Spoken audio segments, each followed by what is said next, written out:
Welcome to the Measured Advertising Podcast. This is a podcast designed for business owners and entrepreneurs that are interested in advertising and marketing from a perspective of a place where you can measure it, you can track it, you can scale it, right? Putting real numbers around your marketing. So this is a podcast where we're really not going to talk about kind of shiny objects and new marketing tactics. We're going to talk about the old school methods that will work, whether it's our current year or whether it's 100 years from now. So if you're interested in those topics, continue to listen, and I just want to thank you for stopping by. All right, so welcome back to the Measured Advertising Podcast. As always, just super grateful that you're here listening. So today's episode, I kind of want to further expand upon the different principles of response-based advertising. In the last episode, I briefly talked about Claude Hopkins and John E. Kennedy, and I kind of just laid one of the main foundational principles behind measurable advertising, which is a very simple concept, but it's the basic fact that you need to have some type of mechanism by which you measure your advertising in order to know if it's working or not, right? I know that sounds unbelievably simple, and it is, but again, how many of us are actually implementing systems where we're measuring the results of our advertising? And then not only that, how many of us are holding specific ads accountable to performance or non-performance, right? Or specific headlines or specific offers, etc. So that's the basic, one of the most basic foundational principles I talked about in the last episode. Again, is having a system by which you can track and measure. And again, going back to the 1920s and the early 1900s, these guys were doing that. Claude Hopkins especially, he kind of pioneered the way for taking these concepts of advertising should be measurable and putting it into play through the use of, keyed and traced returns, where they were able to deploy thousands of different variations of ads, and they were able to trace back the ones that performed and didn't perform, right? So that's like the basic mechanism, is installing that in our business, whether it's offline marketing, online marketing, using fancy tracking mechanisms online, or just using super basic non-fancy tracking mechanisms offline, right? I remember reading in, I don't remember which book, but, certain split tests were done where when a campaign was created, I think it was Claude Hopkins mentioned, and maybe My Life in Advertising, I can't quite remember, where one of the mechanisms was when somebody saw an ad off a newspaper, and the call to action was to either, I think they had them call in. So this might have been a different, maybe not the 1920s. This could have been somebody else. But one of the mechanisms on one ad, it said, call and ask for Nancy for a free report. And another variation of the ad had the people call in and ask for John. And then so the person on the receiving line of that office I don't remember the business or the service, they would count up how many people asked for Nancy, how many people asked for John, and they were able to track and measure which ad performed better than the other based off of like that simple old school tracking mechanism of one ad saying call for this person, the other ad saying call for that person, right? So that's kind of how simple you can make it. So for your business, again, I would just encourage you to have some sort of mechanism in place where you can track and measure. Again, whether it's very unfancy type of mechanism, something like that, where, if you have postcards going out, you can have one saying call and ask for this person, or call, ask for that person, or, more advanced with like online tracking systems with UTM tracking links and things of that nature. So that's last episode. So today's episode, we're going to talk about what advertising actually is, right? So if you're thinking, dude, advertising is just like getting your name out there, right? And spending money to place advertisements in different mediums, right? Well, let's kind of talk about that. So this and again, if you're about to tune out because you're like, dude, this is unbelievably basic, just hang in there with me. I genuinely think there's going to be some value here. So let's go back to 1905, which sounds a little nuts, but you'll quickly realize that all of this is completely relevant today. So again, John E. Kennedy, he was an advertising guy in the early 1900s. There was a story that was told. I'm probably not going to get it totally right, but the basic meat and bones of it should be right. Is he was a young advertising guy. There was another gentleman named Albert Lasker, and at the time, Albert was a junior manager of an advertising agency called Lord & Thomas in Chicago. And one day, again, this is kind of just from memory. One day, Albert's assistant comes to him and says, "Hey, there's a guy downstairs, and he's got a note for you." And on that note, it says, the note itself says, "I can tell you what advertising is." And so basically Albert says, "Okay, go bring this dude in. What is he? Yeah, what is advertising?" This is kind of a strange setup here. So that gentleman was Johnny Kennedy, and when he met with Albert Lasker, he said, "I can tell you what advertising is." And basically Albert said, "Okay, tell me." And he said, "Salesmanship in print." So that was his answer for what advertising is. It's salesmanship in print. So let's go ahead and kind of like further talk about that. So John wrote a book in 1905. It's currently called Reason Why Advertising. At the time, I believe it was called The Book of Advertising Tests. But either way, you can actually pick this book up. Again, it's called Reason Why Advertising.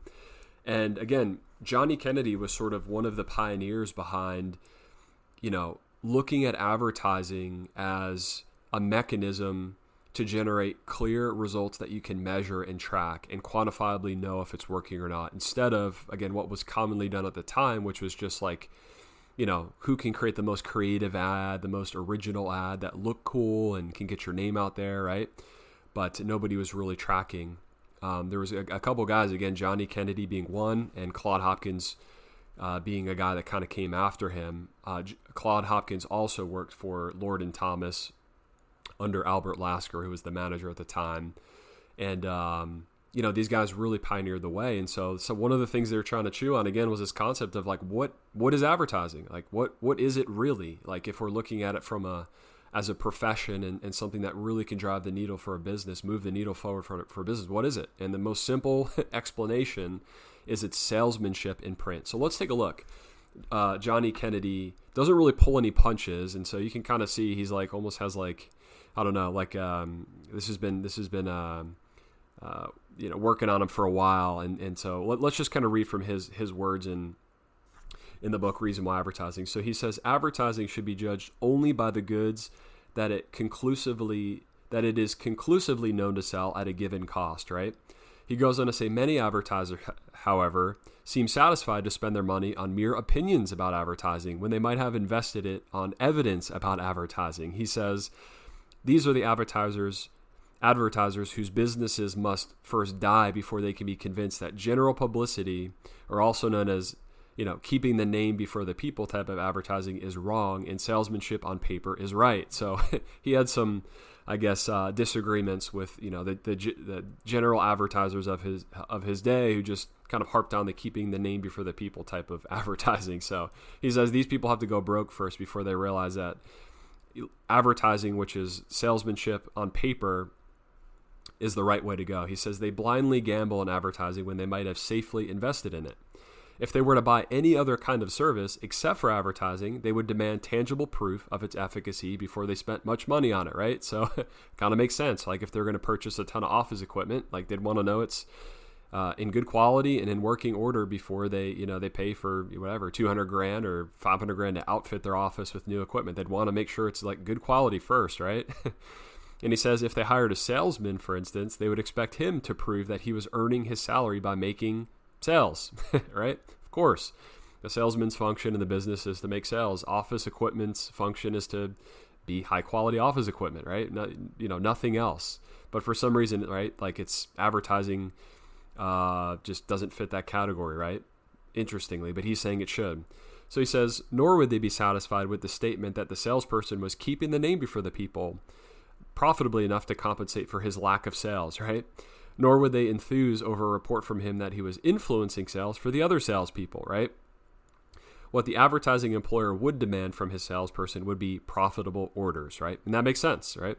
He would demand sales clearly made by the salesman himself, each sale carrying a given profit over the cost for the employer, right? So he's basically saying that, any business that is employing a salesperson, let's say not just on a commission only, right? But like salaried, maybe plus commission, in order to keep the salesperson around, you'd want to make sure they're generating more revenue than it costs you to keep them, right?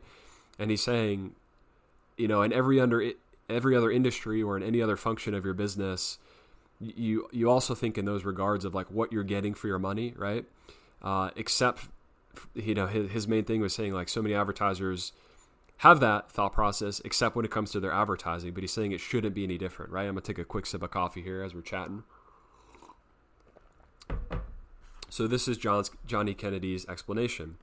He says, that is just what the advertising employer should demand from his advertising expenditure too. Sales, and proven sales, carrying a satisfactory profit. And he says, and if you insist upon it, he can get the kind of advertising which will actually produce sales instead of a vague general influence on sales, because true advertising is only salesmanship on paper after all. Right? So this is our concept for today, is that advertising is salesmanship on paper, or as Claude Hopkins says, advertising is salesmanship in print. That is the basic concept, right? And just like a good salesperson will generate sales in a way that is measurable, they go on a certain amount of appointments and they come back with a certain amount of orders, right? It's like really straightforward. And the best salesmen maybe get fed more appointments, and the worst salesmen typically get fired, right? Like our advertising should have the same exact function. The best advertising gets more budget, and the advertising that it doesn't convert gets turned off, right? And so again, this is kind of a bolt on to the previous foundation of you need a mechanism to track, right? This sort of second pillar is after you have a mechanism to track, you need to treat your advertising like a salesman, and you keep the stuff that's working and you cut off the stuff that's not. So let's take a look. Claude kind of further expounds upon this concept. So again, Johnny Kennedy wrote this in 1905, these concepts, but then Claude Hopkins kind of took this framework and he ran with it, and he built campaigns off the back of this concept of advertising is salesmanship in print, and our advertising should be held to a standard, just like a salesperson's held to a standard, right? And he took that again, he ran with it. And my encouragement is to take these same principles and apply them in your business, right? Have systems to track, and then treat your advertising like a salesman, right? And hold your advertising accountable. So let's take a look in Scientific Advertising now by Claude Hopkins. He goes on to say at the end of this chapter that this is probably the most important chapter that he wrote in this book. So it's kind of saying a lot. The title of this chapter is called Just Salesmanship. So let's take a look. And I apologize, I'm getting over a little sinus infection here. So I got a little bit of the old nasal congestion here. So just bear with me. So Claude goes on to say, to properly understand advertising, or to learn even its rudiments, one must start with the right conception first. He says, advertising is salesmanship. Its principles are the principles of salesmanship. Success and failure in both lines are due to like causes. Thus, every advertising question should be answered by the salesman's standard. He goes on to say, let us emphasize that point. The only purpose of advertising is to make sales. It is profitable or unprofitable according to its actual sales. It's not for general effect. You see a similar theme here, right, with Johnny Kennedy, like almost 20 years earlier. It's not to keep your name before the people. It's not primarily to aid your other salesmen. Treat it as a salesman. Force it to justify itself. Compare it with other salesmen. Figure its cost and result. Accept no excuses which good salesmen do not make. Then you will not go far wrong. Again, he's harping on the same point as Johnny Kennedy. Advertising is salesmanship. He says the difference is only in degree. Advertising is multiplied salesmanship. It may appeal to thousands while the salesman talks to one person. It involves a corresponding cost.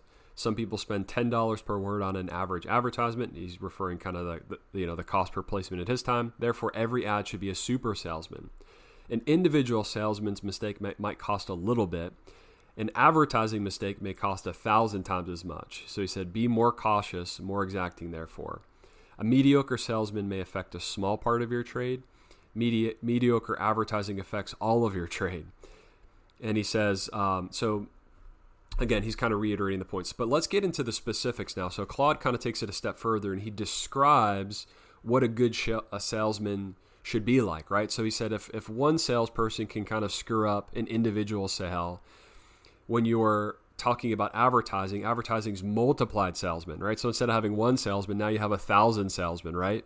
Because if you're running a newspaper ad, right, at that time, whatever, maybe it's in the New York Times or whatever, a newspaper was around in the 1920s, you maybe the circulation had 2 million eyeballs in New York or wherever, whoever read it, the publication. Well, instead of having one salesperson meeting one person, now your advertisement's being seen by, I don't know, maybe 20% of the people that read that advertisement. You might have, a couple 100,000 people seeing the ad. So if you screw up, if the messaging with the one advertisement screws up to one person, well, when you deploy that same message in a newspaper ad, now you're screwing up, the costs are much greater, right? So he's basically saying how important it is to really treat your advertising like a good salesman. And once you find that good message, right, the message market fit, the advertisement, the copy that resonates, the headline, the offer that just is a perfect fit for your audience, then you can roll that thing out. And now you can leverage a great salesman instead of one-to-one to the thousands or the hundreds of thousands or the millions or the tens or hundreds of millions, right? You can roll it out, right? But it's the same principle as if you have a good salesman, continue to use them, right? And hopefully book them more appointments, right? If you have a bad salesman, don't use them anymore. Same thing with advertising. Like you wouldn't take a bad salesman and just put them on every appointment. That would be not great for your business, right? So same concept. But Claude we'll take it one step further and he'll talk about how the salesman should operate, right? So now that we have this basic principle. So let's go ahead and take a look. So he says, many think of advertising as ad writing. He says literary qualifications have no more to do with it than oratory has with salesmanship. So he's basically saying you don't need to be a novelist to write a good ad, and you don't need to be like a professional orator to be a good salesperson, right? So let's go on and see what else he has to say. So he says, one must be able to express himself briefly, clearly, and convincingly, just as a salesman must. But he says, but fine writing is a distinct disadvantage. So is unique literary style. They take attention away from the message. He says, any studied attempt to sell, if apparent, creates corresponding resistance. He says that is also true in personal salesmanship as in salesmanship in print. Fine talkers are rarely good salesmen. They inspire buyers with the fear of over-influence. They create the suspicion that an effort is made to sell them on other lines than merit alone. He says, successful salesmen are rarely good speech makers. They have few literary graces. They are plain and sincere men who know their customers and know their products. So it is in ad writing. So he's basically saying good salesmanship is not like the person that can write, have the best grammar even, let's say, or the person that can write is like a novelist, is the person that's honest, sincere, knows the product and knows the customer and can communicate in a way that's just honest, straightforward, and plain. And he says successful salesmen are rarely good speech makers, right? These are not people that are professional orators, right? He says many of the ablest men in advertising are graduate salesmen. The best we know have been house-to-house canvassers. They may know little of grammar, nothing of rhetoric, but they know how to use words that convince. He says, there is one simple and right way to answer many advertising questions. He says, ask yourself, would this help a salesman sell the goods? Would it help me sell them if I met the buyer in person, right? So this is a really great question. If you're about to sit down and write an ad, if you're asking yourself, if I was sitting in front of our ideal customer right now, would what I'm writing help sell the product if I were speaking to them, right? And so for me, at least, when I've thought about that, and we're going to go on here in a minute, and Claude's going to describe how this is actually probably like one of, if not the most important concept when it comes to advertising, is like understanding this basic principle of like knowing your customer and knowing what interests them, and like how would you speak to them if you had a product and they had a need and you could service it. Like how would you talk to them like a normal human being, like a friend, like a neighbor, right, that had a problem that you actually knew the solution for it. Like you wouldn't come up with a speech, you wouldn't try to sound ultra sophisticated, you wouldn't sound like a weirdo, right? You would just talk to them like a normal human being. And Claude is making the argument that that's what good salesmanship is. It's not fancy scripts, it's not, it's nothing like that. It's just talking to another human being. It's knowing the product, knowing the solution, knowing the consumer, and knowing how it could help them, right? And talking to them like a normal human being, right? Like that's good salesmanship. And then he says that's good salesmanship in print. That's good advertising, right? So he said a fair answer to those questions avoids countless mistakes. He says when one tries to show off or does things merely to please himself, he's little likely to strike a chord which leads people to spend money.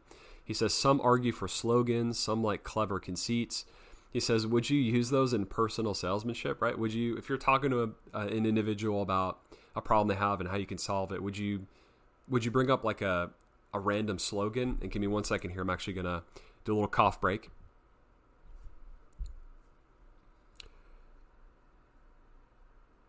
Okay, we're back. Yeah, so to just expand upon that. Yeah, so he basically saying that you would not use a slogan, you would not use anything silly like when you're talking to another person. That would just kind of be weird, right? So he says, he also says, some people also say, be very, very brief. People will read but little.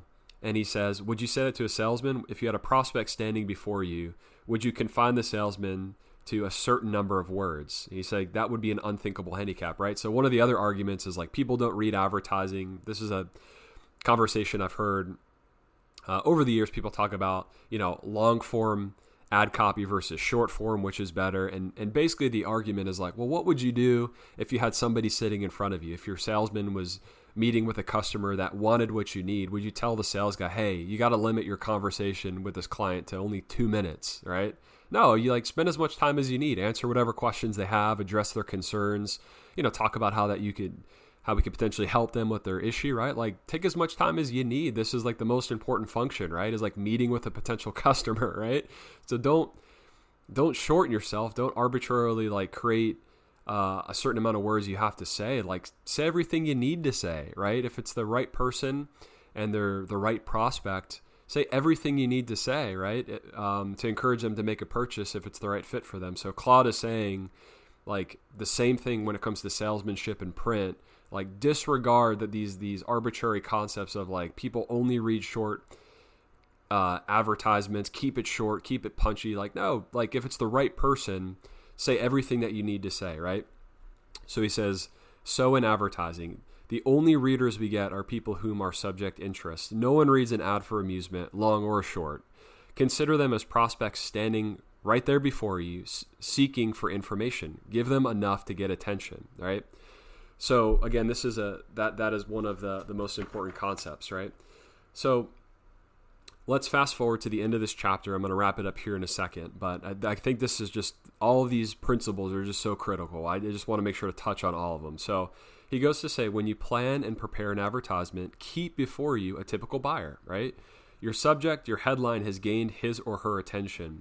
Then in everything you do, be guided by what you would do if you were meeting with that buyer face to face. If you're a normal man and a good salesman, you will then do your level best. So he's saying when you sit down, you or your team, to create an ad, think about your prospect, right? Think about them sitting there right before you. Don't think in the masses. Don't think in regard to like the tens of thousands of people that are going to see your ad as this conglomerate, this whole. No, think of one individual person sitting in front of you, right? And right from that perspective, create your advertising, your offers, your like all of, all the functions of your business, but obviously most certainly we're talking about your advertisement. Create your advertisement from that perspective, from a perfect prospect sitting across from your table, right? So he says, don't think of people in the mass. That gives you a blurred view. Think of a typical individual, man or woman, who is likely to want what you sell. Don't try to be amusing. He says, money spending is a serious matter, and don't boast, for all people resent it. Don't try to show off. Do just what you think a good salesman should do with a half-sold person before him. So again, amazing concept. He goes on to talk about more tactical stuff. So this may or may not apply to your business, but I think it's a good thought experiment.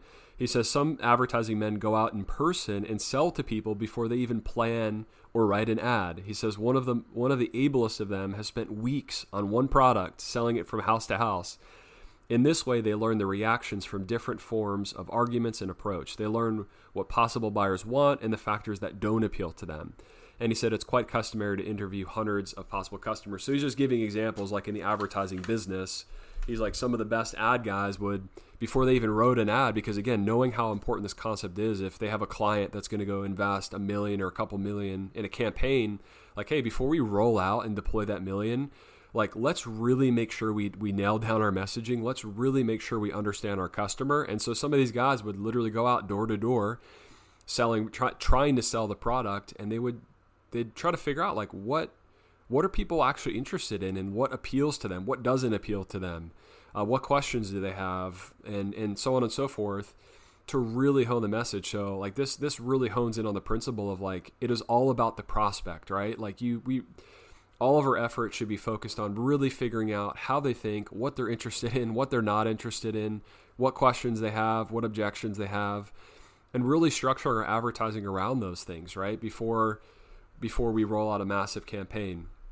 He goes on to say others send out questionnaires to learn the attitude of buyers, but he says in some way, we all must learn how to strike responsive chords with our audience. Guesswork is very expensive, he says. So I'm going to finish out here in just a second. I'm just going to read a little bit more just to finish out this principle. He says, the maker of an advertised product knows the manufacturing side and probably the dealer side, but this very knowledge often leads him astray in respect to consumers. His interests are not their interests, right? So this is a critical principle I've seen in my life, in working with clients and talking to other business owners, is sometimes there's a huge disconnect from the advertisement because the person that's running the advertisement is speaking from like the owner side, right? Like what, they're obviously enthused about their product and they're looking at it from the business owner side of things, but sometimes there's a complete disconnect with the person that's like, could be a potential buyer. They don't look at it the same way as you do, right? Being the owner of the business, the owner of the product or the service or the offer,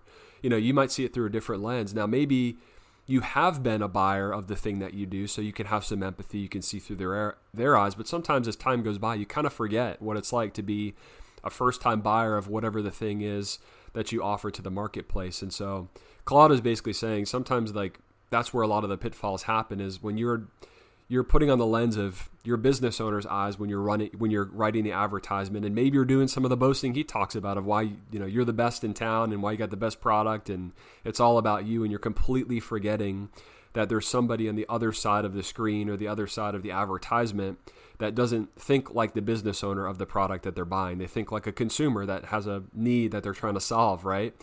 And so he's saying, again, to remember that. So I'll finish it off with the rest of this. He says, the advertising man studies the consumer. He tries to place himself in the position of the buyer. And his success largely depends on doing that to the exclusion of everything else. He says, this book will contain no more important chapters than this one on salesmanship. He says, the reason for most of the non-successes in advertising is trying to sell people what they do not want. He says, but next to that comes lack of true salesmanship. And he says, ads are planned and written with some utterly wrong conception. They're written to please the seller of the product. He says, the interests of the buyer are forgotten. He says, one can never sell goods profitably in person or in print when that attitude exists. End of chapter, right? So this is the concept for today of what is advertising. Advertising is salesmanship in print. And what does good advertising look like? What does it look like when it's in print and even when it's in person, right? It looks like understanding and spending a lot of time thinking about your consumer, right? It's not trying to be a good orator. It's not trying to be a good speechwriter. It's not trying to be someone that can boast how great your business is or how great your product is. It's none of that. It's being simple and plain and honest and understanding the consumer that's in front of you and writing advertisements from their perspective, right? And putting all of your time and energy, like Claude said, to the exclusion of everything else in order to write a good ad that resonates with the person, like a prospect that would be sitting right in front of you. So that is the main concept, the main principle for today's podcast episode of advertising is simply salesmanship in print.